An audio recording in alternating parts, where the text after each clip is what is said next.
Hey there, ready to ditch those get-rich-quick schemes and dive into some real talk about building wealth. Absolutely. Today we're going deep, uncovering the principles that lead to lasting wealth, not just, fleeting riches. We're cracking open Naval Ravikant's How to Get Rich without getting lucky. But trust me, this isn't your typical self-help book. Right. Naval's insights are all about playing the long game and really understanding the true meaning of wealth. You hit the nail on the head.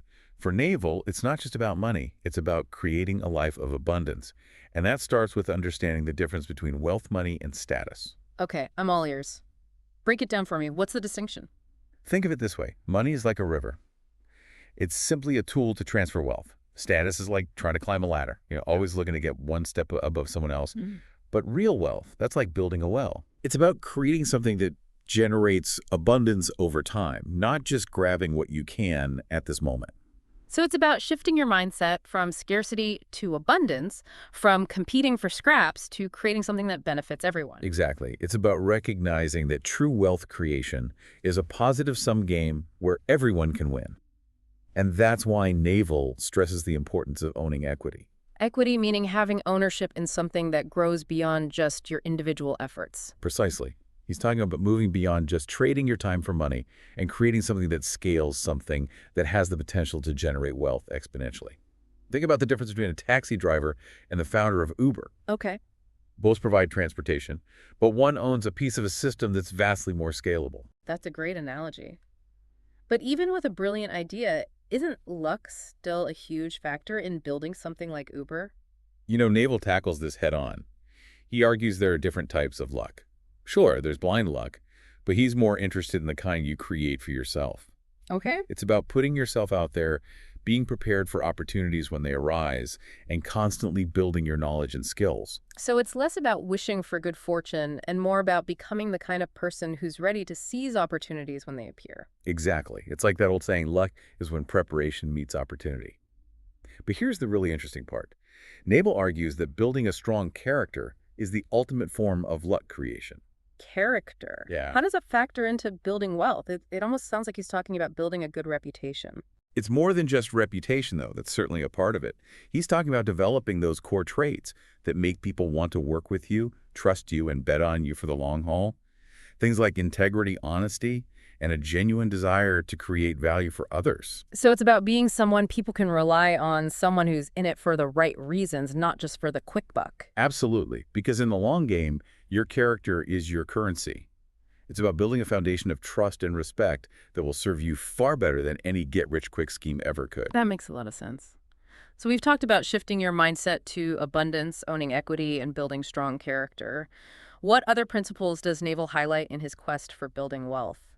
Well, this is where things get really interesting. Yeah. He argues that to build true wealth, you need to tap into what he calls your specific knowledge. Specific knowledge. Okay, now you've piqued my curiosity. What exactly does that mean, and how do you find it? It's not just about what you know, but how you know it. It's that unique combination of skills, experiences, and passions that make you well you.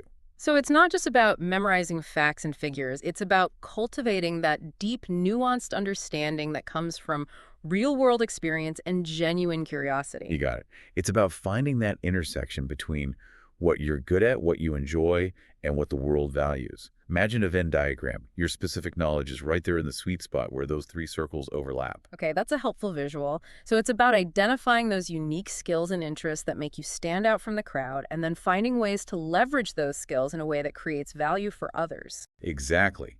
Naval believes that your specific knowledge is your most valuable asset, your unique edge in a world that's becoming increasingly competitive. It's what allows you to command premium prices, to attract the best opportunities, and to build a career that's both lucrative and fulfilling. That makes a lot of sense. But let's say you've figured out your specific knowledge, you're passionate about your work, and you're ready to start building wealth. What practical steps does Naval suggest taking? Well, this is where his advice takes a surprising turn. He emphasizes the importance of cultivating what he calls a calm mind. A calm mind. That doesn't sound very entrepreneurial. I thought we were talking about hustling, taking risks, and building empires. How does a calm mind fit into that equation? Well, you see, Naval recognizes that building wealth is a marathon, not a sprint, and that maintaining a sense of inner peace is crucial for making sound decisions, navigating challenges effectively, and staying the course when the going gets tough. He argues that a calm mind allows you to see opportunities where others see obstacles, to remain objective in the face of adversity, and to make choices that are aligned with your long-term goals rather than your short-term emotions. So it's about having that inner resilience, that ability to weather the storms and stay focused on the big picture, even when things get chaotic. Precisely. He argues that a calm mind allows you to think more clearly, to assess risks more accurately, and to make better decisions under pressure. And those qualities are essential for navigating the ups and downs of entrepreneurship and wealth creation. I can definitely see how that would be valuable.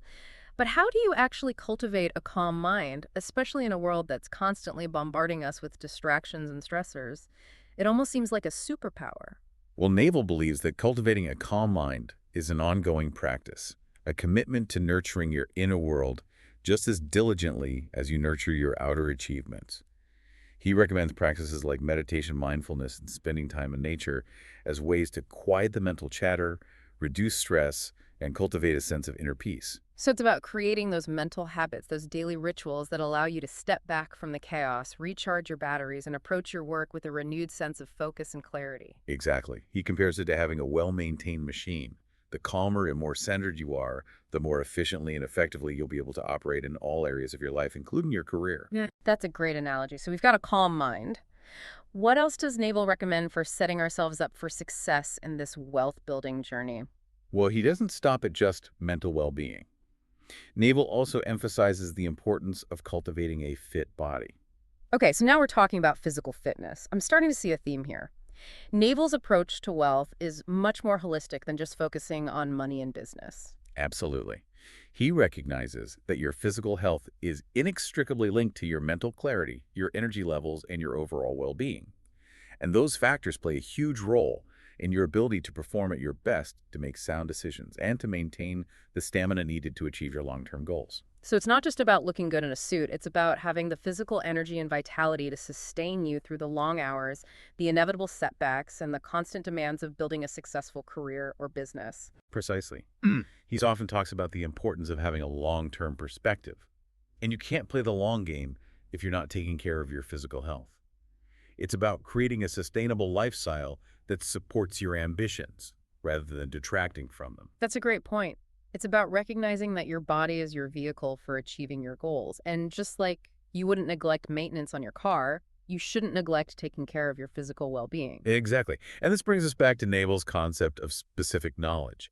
He argues that finding work that aligns with your natural inclinations, your passions, and your unique strengths is essential for creating a career that feels more like play than work. It sounds like he's talking about finding that sweet spot where your skills, your interests, and the needs of the marketplace all align. But that's easier said than done. Yeah. How do you actually find work that feels like play, especially if you're currently stuck in a job that feels more like drudgery? Well, Naval believes it starts with a shift in perspective.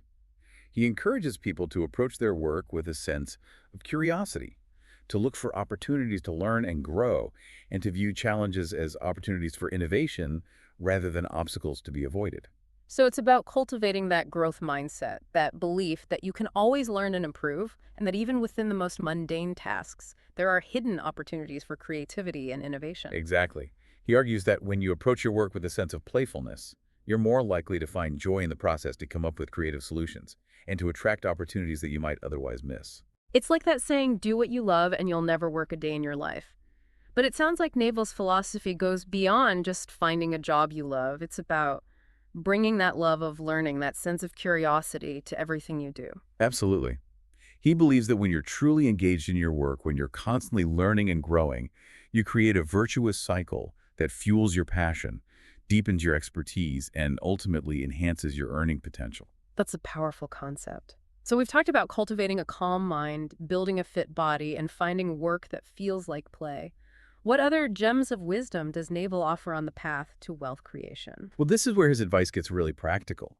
He suggests something he calls setting an aspirational hourly rate. An aspirational hourly rate. I'm intrigued. What exactly does that mean? But did- It's about deciding how much you believe your time is worth, and then using that figure as a benchmark for all your professional decisions. So instead of saying, I wish I made $100 an hour, you actually decide that's your rate and start making decisions as if that were already your reality. Yesly.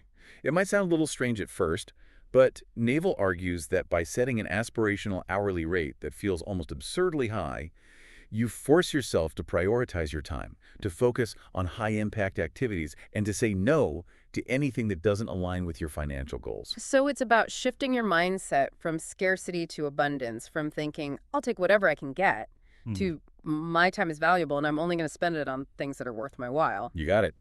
Right. It's about recognizing that your time is your most valuable asset and treating it accordingly.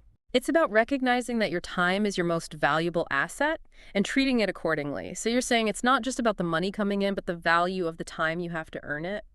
Now you're getting it. It's about having a holistic view of wealth, one that encompasses time, energy, and fulfillment, not just your bank account balance.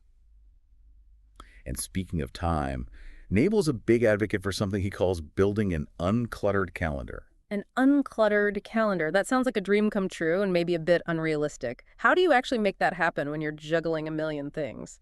Well, Nable's idea of an uncluttered calendar isn't about emptiness. It's about intentionality. Yeah. It's about making sure every commitment, every meeting, every task actually aligns with your aspirational hourly rate and those long-term goals we talked about. So it's less about having a blank calendar and more about making sure the things on it are actually moving you towards what you want. Exactly. It's about being ruthlessly protective of your time and learning to say no to things that drain your energy or distract you from what truly matters. So it's about being discerning with your time, saying yes to the things that light you up and no to the things that dim your shine. Exactly. And this is where that aspirational hourly rate comes in handy again. When you're faced with a decision, a meeting request, a new project, a social obligation, ask yourself, is this really the best use of my time given my hourly rate? It's like a gut check to see if it's really worth your time and energy. Precisely. It helps you prioritize and make decisions that align with your bigger vision. And don't forget about making space for the things that matter most. Naval's a big advocate for scheduling time for deep work. Those focused bursts of effort where you can get into a flow state and make serious progress. It's about creating the space for that deep work that moves the needle instead of just reacting to whatever's thrown your way. Exactly. And don't underestimate the importance of scheduling time for learning, for exploring new ideas, for nurturing your own creativity. It's about designing your ideal day, not just letting it happen to you. So we're talking about being intentional with our time, aligning our actions with our goals. But let's be real, even with the best intentions, things don't always go according to plan. Life throws curveballs, and sometimes we find ourselves in situations that don't exactly align with our dream scenario. What does Naval have to say about navigating those unexpected detours, those moments when life throws a wrench in our well-crafted plans? Naval is all about embracing the unexpected. He sees those curveballs as opportunities for learning and growth. He often talks about the importance of playing iterated games in life. Iterated games, that's a new one. What does that even mean? Think of it like this. An iterated game is one that's played repeatedly with the same players, kind of like building a career or nurturing a long-term relationship. Your actions in each round impact the future of the game. So it's about recognizing that every interaction, every decision we make has ripple effects that extend far beyond the present moment. Exactly. It's about thinking long-term, about making choices that build trust, create value, and strengthen relationships, knowing that those investments will pay off over time. It's like you said earlier, playing chess, not checkers. Exactly. And that long-term thinking applies to wealth building as well. Naval often talks about the power of compound interest. It's not just about money. Knowledge, relationships, skilled, they all compound over time. So the more we invest in ourselves and our relationships and our craft, the greater the returns down the line. You got it. It's about recognizing that success is a journey, not a destination. It's about making those small incremental improvements day after day, knowing that those efforts will compound over time. It's about trusting the process even when we don't see immediate results. Because sometimes the most rewarding endeavors are those long, slow burns, the ones that simmer for years before they truly catch fire. Absolutely. And that's why Naval emphasizes finding work that resonates with you, work that aligns with your values, work that you're intrinsically motivated to do, even when it's tough, even when the payoff isn't immediate. Because when you're genuinely passionate about what you do, it doesn't feel like work. It's like tapping into an internal drive, a source of energy that fuels you to keep going, keep learning, and keep pushing the boundary. Exactly. He talks about finding work that feels like play, something you do for free, even if you didn't have to. That's when you know you're on the right track. It's about finding that sweet spot where passion, purpose, and skill intersect. Exactly. And that brings us to one of Naval's most powerful insights.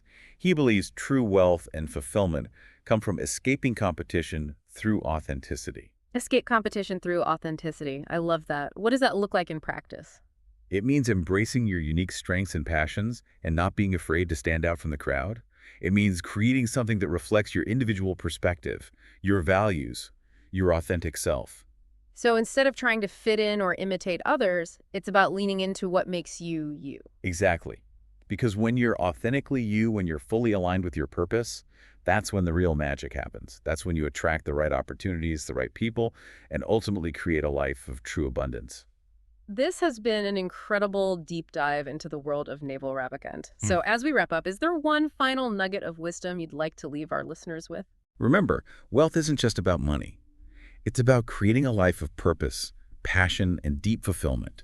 It's about aligning your actions with your values and building a life that reflects your authentic self. It's about playing the long game, investing in yourself, and trusting the journey. And on that note, we'd like to thank you for joining us on this deep dive into Naval Ravikant's insights on wealth creation. We hope you found it as insightful and inspiring as we did. Until next time, keep learning, keep growing, and keep building the life of your dreams.